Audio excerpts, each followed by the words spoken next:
The Health Department is confirming at least 162 residents of long-term care facilities have died now from coronavirus. As of yesterday, they made up 25% of our state's virus-related deaths.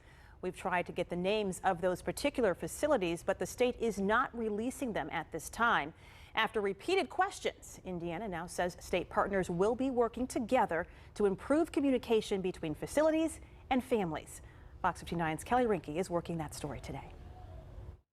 We now know there have been more than 1,500 cases of COVID-19 inside the state's long-term care facilities. What we don't know are the sites, and that's because the state will not release their names. It is their responsibility to provide us with this information. Erica Reichard works for the Center of At-Risk Elders, a nonprofit law firm who advocates for older adults.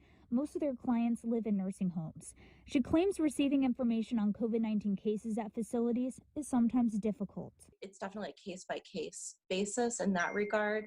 I would say that obtaining state numbers has really been a challenge. That's why her group is considering filing an open records request to learn the names of facilities with confirmed cases. I understand what a challenge this current climate is, but please partner with us advocates. State Health Commissioner Dr. Christina Bach says right now Indiana will only release statewide totals on a weekly basis. She believes this is a personal matter between the facilities and residents and their families. Today, we asked Governor Holcomb to explain why the state will not publish this information. He deferred our question to Dr. Box. 100% respect the transparency and the knowledge and information that needs to be shared.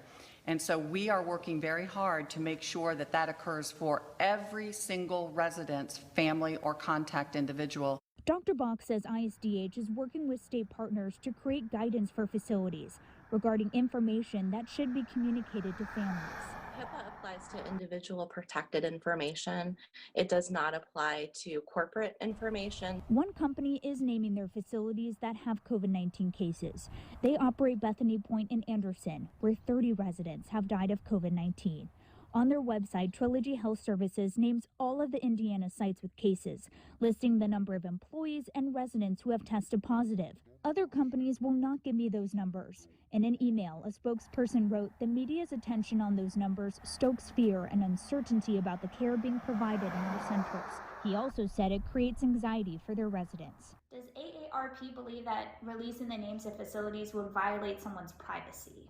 No, we do not believe that. Sarah Waddle is the Indiana State Director of AARP. She spoke with Dr. Box on the phone yesterday, and they talked about the concept of releasing the names of facilities. I think that would be something that we would continue to talk about if we were continuing to hear that there are issues. In Indianapolis, I'm Kelly Rinke, Fox 59 News. AARP supports the idea of publishing this information, but right now the Indiana State Director is not concerned about Dr. Box's position.